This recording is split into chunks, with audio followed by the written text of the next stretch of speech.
નમસ્કાર. આપ સૌને મારા સાદર પ્રણામ.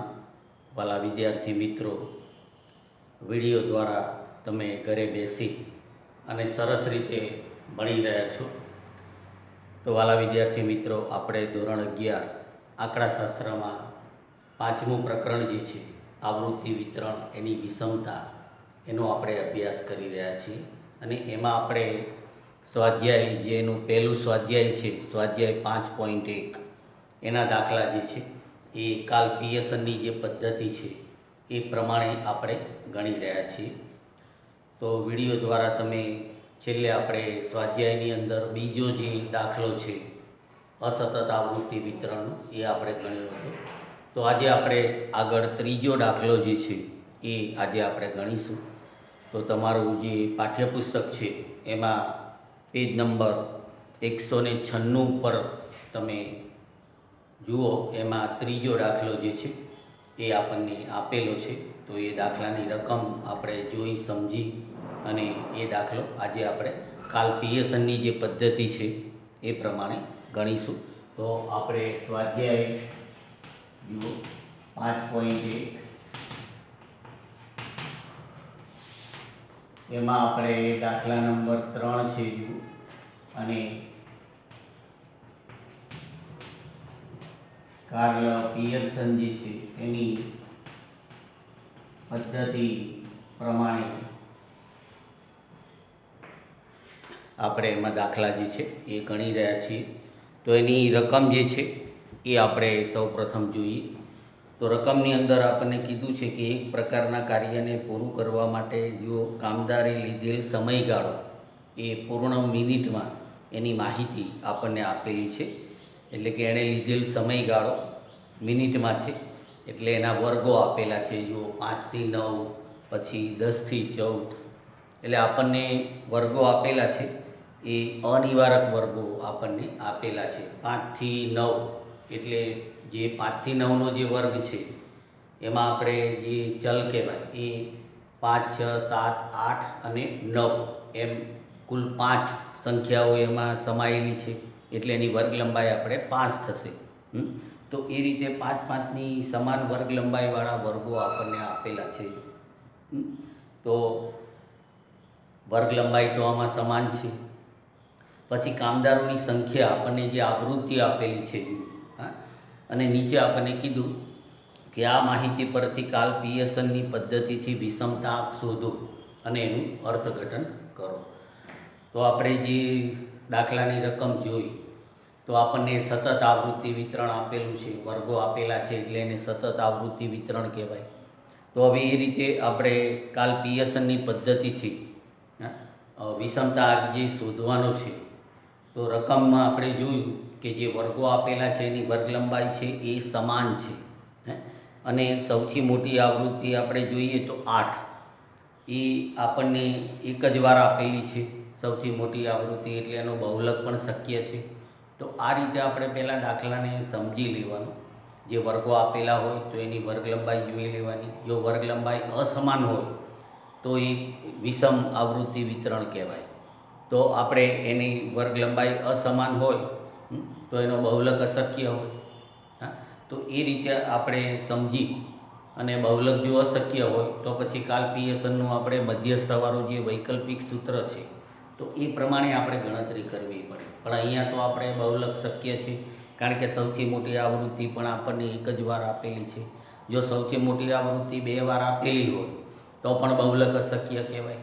તો આ બધી બાબતોનું આપણે ધ્યાન રાખવાનું દાખલો ગણીએ ત્યારે. તો વર્ગ લંબાઈ આપણે સમાન છે, એ પ્રમાણે આપણે જે આપણું જે મૂળ સૂત્ર કાલ પિયર્સને આપણને જે આપેલું છે કે જે આપણે દાખલાની ગણતરીમાં એનો ઉપયોગ કરીએ છીએ, એટલે આપણે મધ્યક, બહુલક અને પ્રમાણિત વિચલન આપણે શોધી અને વિષમતા જે છે એ આપણે ગણીશું. તો દાખલો ગણવા માટે આપણે જરૂરી જે ગણતરી છે એ આપણે સૌપ્રથમ આ રીતે જો કોષ્ટકમાં આપણે એને મૂકીએ.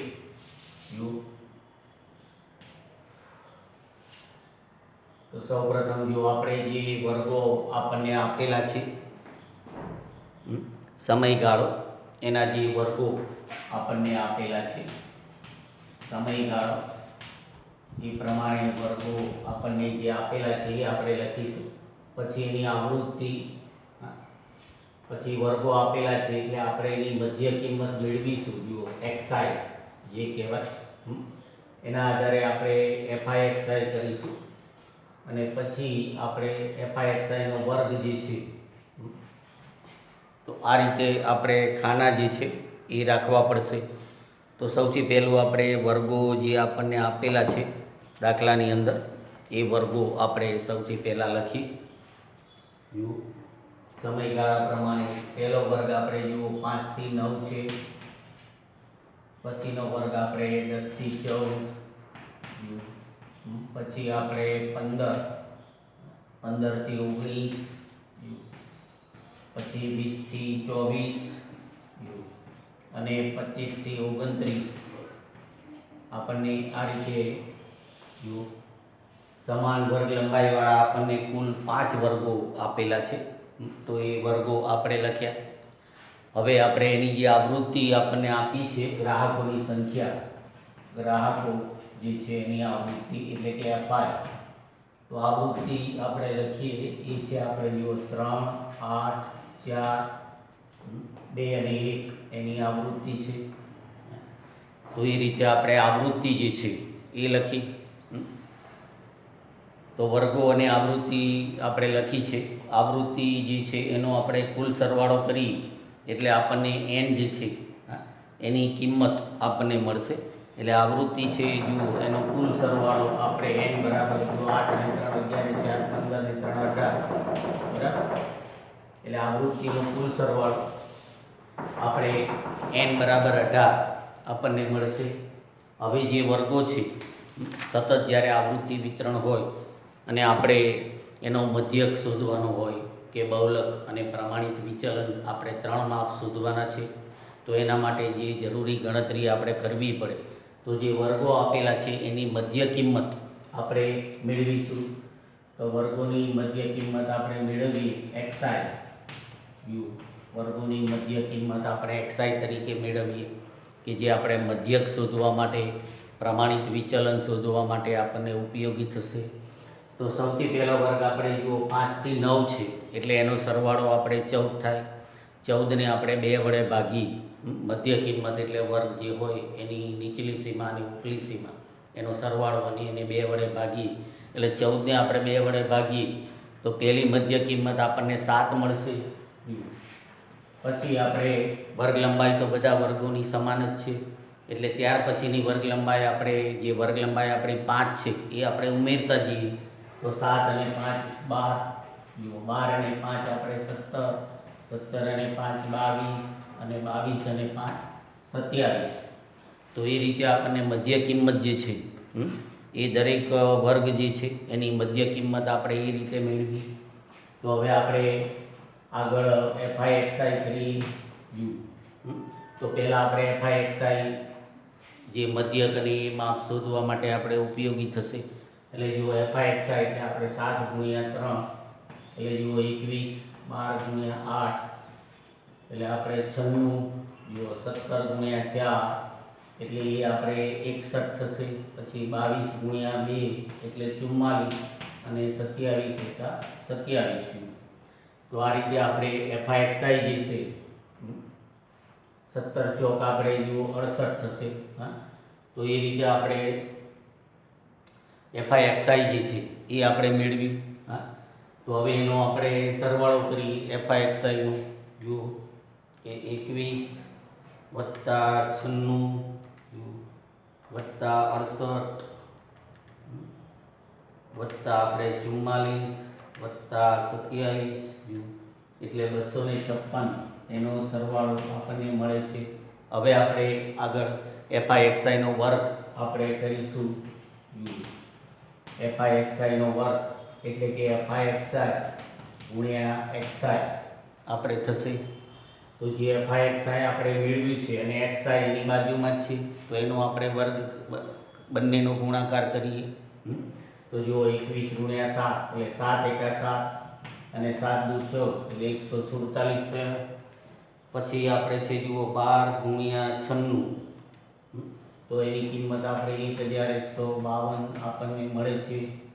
પછી આપણે છે જુઓ 17 ગુણ્યા 68 આપણે કરીએ આગળ, તો જુઓ 1156 આપણને મળશે. પછી આપણે 22 ગુણ્યા 44 કરીએ તો 968 આપણને મળે છે. પછી આપણે 27 ગુણ્યા 27 થશે, જુઓ 27 ગુણ્યા 27, તો એ આપણે 729 એ થાય છે. તો આ રીતે આપણે જે FI જે છે એને આપણે XI સાથે આપણે ગુણ્યું, બરાબર. ફરી એકવાર આપણે અમુક અવલોકનો આપણે ચેક કરી લઈએ. જો કે 17 ગુણ્યા 68 જે છે, તો હવે આપણે જે જો ગુણાકાર કર્યો છે એનો આપણે સરવાળો જે છે એ આપણે કરીએ.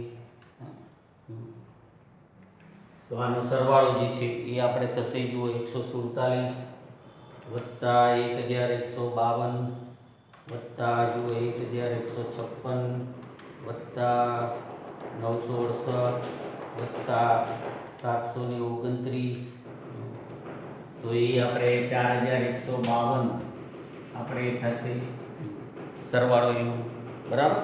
સરવાળો એવો તો આપણે એકવાર ચેક કરી લઈએ.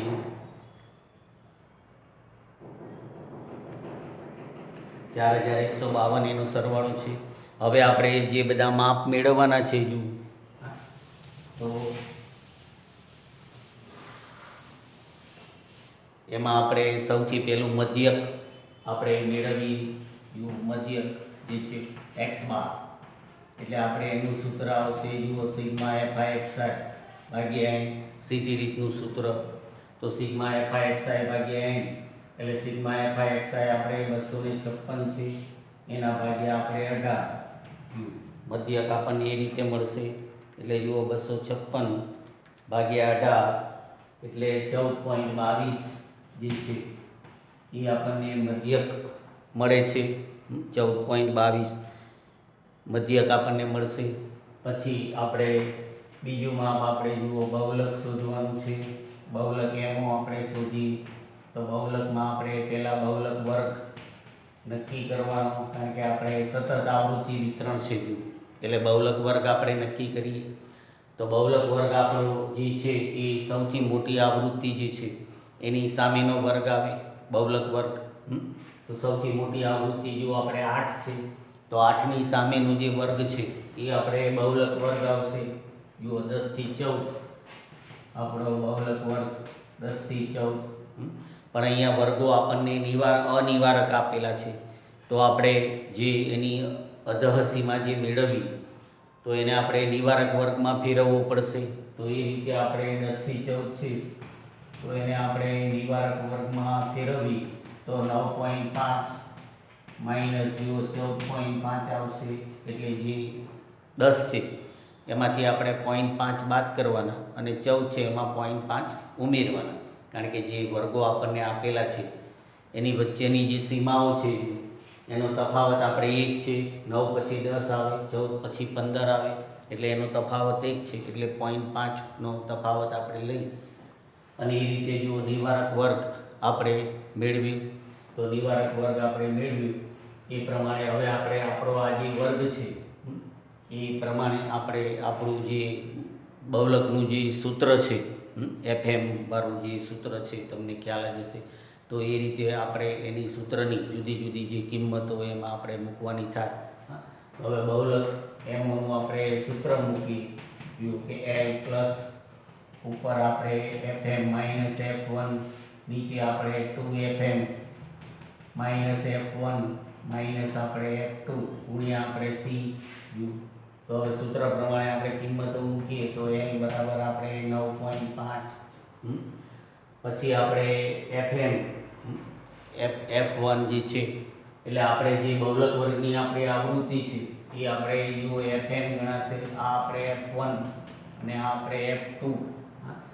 તો બહુલક વર્ગની જે આવૃત્તિ છે એ આપણે FM જે છે એ થશે. તો એ રીતે એની કિંમતો આપણે જે છે એ મૂકતા જવાનું છે. તો FM બરાબર આપણે જુઓ 8, પછી F1 એટલે એની આગળના વર્ગની આવૃત્તિ જુઓ 3, પછી F2 આપણે મેળવીએ તો F2 બરાબર છે જુઓ 4, પછી આપણે વર્ગ લંબાઈ આપણી C બરાબર એ આપણે 5 છે. તો આ રીતે આપણે જુઓ બધી કિંમતો મૂકી. હવે આપણે એને સૂત્રમાં મૂકીએ MO બરાબર 9.5 વત્તા FM આપણે 8, તો 8 - 3 ઉપર આવશે અને નીચે આપણે એવી રીતે 2FM એટલે કે 2 × 8 - 3 અને -4 × C. હવે એ રીતે આપણે એનું સાદું રૂપ આપીએ જો 9.5 વત્તા 8 માંથી આપણે C એટલે 5, પછી ઉપર આપણે 8 માંથી 3 જાય તો 5 વધે, એ 5 નો આની સાથે ગુણાકાર કરીએ એટલે ઉપર આપણે 25 થઈ જાય. આ 5 × 5, પછી આપણે 8 × 16 અને 16 માંથી આપણે 7 જાય એટલે 9 વધે. તો એ રીતે આપણે જુઓ 9.5 વત્તા 25 ને આપણે 9 વડે ભાગીએ, 25 ને આપણે 9 વડે ભાગીએ એટલે 2.78 થશે. અને એ પછી 9.5 અને 2.78 નો આપણે સરવાળો કરીએ એટલે 12.28 મિનિટ જે છે એ આપણને બહુલક મળે છે. તો બહુલકની કિંમત આપણે ગણી 12.28. તો બહુલકનું માપ મેળવ્યું. હવે આપણે આગળ જે 12.28 આપણને મળ્યા, હવે આપણે આગળ પ્રમાણિત વિચલન જે છે એ આપણે મેળવીશું. તો પ્રમાણિત વિચલન જે છે S બરાબર આપણે એનું સૂત્ર મૂકીએ તો સિગ્મા આપણે FI નો વર્ગ ભાગ્યા n, પછી આપણે સિગ્મા FI n અને બહાર એનો વર્ગ આવશે એટલે જુઓ સિગ્મા FI નો વર્ગ આપણે 4152 જે છે સરવાળો ભાગ્યા n એટલે n બરાબર આપણે 18 છે. પછી મધ્યક જે આપણને મળ્યો 14.22 એનો આપણે વર્ગ કરીશું. હવે એ રીતે આપણે એનું સાદું રૂપ આપીએ તો જે 4152 આપણે છે જુઓ 4152 ભાગ્યા આપણે 18 કરીએ તો એની કિંમત આપણે 230.67 આપણને મળે છે. માઇનસ આપણે 14.22 જે છે એનો આપણે વર્ગ કરીએ 14.22 ગુણ્યા 14.22 તો એ આપણે 202.20 અને એની પાછળ 8 છે એટલે આપણે 202.21 આપણે મૂકીએ. હવે એની આપણે બાદબાકી કરીએ કે 230.67 માઇનસ આપણે 202.21 જે છે તો એ 28.46 આપણે થાય છે. અને પછી આપણે એનું વર્ગમૂળ જે છે એ આપણે જોઈએ તો વર્ગમૂળ જોઈએ તો 5.33 મિનિટ આપણે જવાબ આવે છે. આપણું પ્રમાણિત વિચલન જે છે એ 5.33 મિનિટ આવશે. તો આ રીતે આપણે જુઓ 3 માપ મેળવ્યા, મધ્યક, પછી બહુલક અને પ્રમાણિત વિચલન. તો હવે આપણે જે વિષમતાંક શોધવાનો છે દાખલાની અંદર આપણને કીધું છે એ પ્રમાણે આપણે વિષમતાંક શોધી એટલે કે G બરાબર આપણું જે સૂત્ર છે x બાર માઇનસ MO ભાગ્યા S, એટલે x બાર આપણે જુઓ 14.22 છે. પછી બહુલક જે હમણાં આપણે મેળવ્યું 12.28 એ આપણે એમાંથી બાદ કરીએ અને પ્રમાણિત વિચલન આપણે 5.33 છે. તો હવે આપણે એનું સાદું રૂપ આપીએ 14.22 જે છે એમાંથી આપણે 12.28 જાય એટલે 1.94 વધે. 1.94 ભાગ્યા આપણે 5.33 આપણે કરીએ એટલે આપણને વિષમતાંક જે છે એ આપણને 0.36 મળે છે. તો 0.36 આપણને જે કિંમત મળી એ ઘન છે. તો આપણે એનું અર્થઘટન એ રીતે કરી શકીએ કે આ જે આવૃત્તિ વિતરણ છે એ ઘન વિષમતા જે છે એ ધરાવે છે તેમ કહેવાય. તો એ રીતે આપણે એનું અર્થઘટન જે છે એ આપણે લખી દેવાનું કે આ આવૃત્તિ વિતરણ જે છે એ ઘન વિષમતા ધરાવે છે યુ એમ કહેવાય. ઘન વિષમતા ધરાવે છે એટલે જુઓ જે આપણો વિષમતાંક હોય એની કિંમત ઘન હોય તો ઘન વિષમતા કહેવાય. તો આ રીતે આપણે જુઓ જ્યારે સતત આવૃત્તિ વિતરણ આપણને આપેલું હોય ત્યારે આપણે વર્ગો જે છે એની વર્ગ લંબાઈ પહેલાં જોઈ લેવાની. જો વર્ગ લંબાઈ સમાન હોય અને એનો બહુલક શક્ય હોય તો બહુલકને આધારે જે આપણું સૂત્ર છે એનો ઉપયોગ કરી અને આપણે વિષમતાંક મેળવવાનો. તો વિદ્યાર્થી મિત્રો આપણે ત્રીજો જે દાખલો આજે ગણ્યો છે સ્વાધ્યાયમાં, તો એના પછી ચોથો દાખલો જો તમે જોશો તો એ જ રીતે છે. તો હોમવર્કમાં તમારે ચોથો જે દાખલો છે એ ચોક્કસ તમે આ રીતે ગણજો હોમવર્કની અંદર, સ્વાધ્યાયની અંદર. પછી એવા દાખલા તમારે આગળ બીજા પણ હશે. તો હોમવર્કમાં આપણે સ્વાધ્યાય આપણું આ જે છે 5.1 એનો ખાસ દાખલા નંબર 4 જે છે કે જેમાં આપણને જે આપેલું છે વર્ગો આપેલા છે એની વર્ગ લંબાઈ સમાન છે અને એમાં આપણે સૌથી મોટી આવૃત્તિ પણ તમે જુઓ 20 એ આપણે એક જ વાર આવે છે. તો એ રીતે ચોથો દાખલો જે છે એ ચોક્કસ તમે હોમવર્કમાં ગણજો. ત્યારબાદ આપણે ફરી મળીશું ત્યારે પાંચમો જે દાખલો છે કે જે આપણે મિશ્ર પ્રકારનું આવૃત્તિ વિતરણ જે છે. તો 5 પછીના જે દાખલા છે એ આપણે ફરી મળી ત્યારે આપણે કાલ પિયર્સનની પદ્ધતિ પ્રમાણે જે છે એ પ્રમાણે આપણે ગણીશું. તો આજે આપણે છૂટા પડીએ છીએ અને વધારે જો આવા દાખલા તમારે ગણવા હોય તો આપણું જે જનરલ સ્વાધ્યાય છે તો એમાં પણ એવા દાખલા તમારે વર્ગ લંબાઈ સમાન હોય એવા આપેલા જશે. તો એ સ્વાધ્યાયના પણ બીજા વધારે દાખલા તમારે વિભાગ ઈ કે એમાં જે હોય એફમાં તો એ પણ તમે વધારે દાખલા ચોક્કસ એની રકમ જે છે એ બતાવી અને તમે ગણી શકશો કે જેમાં વર્ગ લંબાઈ જુઓ વિભાગ એફ જે છે તો વિભાગ એફ એમાં પણ એવા વર્ગ લંબાઈ સમાન હોય એવા દાખલા તમને આપેલા હોય તો એ તમે એ રીતે ગણી શકો છો. વિભાગ એફની અંદર જુઓ આમ તો ત્રીજો દાખલો છે પણ એમાં મોટી આવૃત્તિ 2 વાર આવે છે. તો વર્ગ લંબાઈ જેમાં સમાન હોય એવા દાખલામાં જુઓ આપણે છેલ્લો દાખલો તમારો જે છે વિભાગ એફ એમાં દાખલા નંબર 10 પણ એ બાવલીની પદ્ધતિથી તમને કીધું છે, 10મો દાખલો. તો તમે ખાસ ચોથો દાખલો જે છે હોમવર્કમાં દાખલા નંબર 4 એ ચોક્કસ તમે આ રીતે ગણજો જેની વર્ગ લંબાઈ સમાન છે, બહુલક પણ એમાં શક્ય છે. તો આજે આપણે છૂટા પડીએ છીએ. તો વાલા વિદ્યાર્થી મિત્રો, તમારું આરોગ્ય સાચવી અને તમે અભ્યાસ જે છે એ કરતા રહેજો. ફરી મળીશું ત્યારે આપણે આગળ જે દાખલા છે એ આપણે ગણીશું. અસ્તુ, આભાર અને ધન્યવાદ.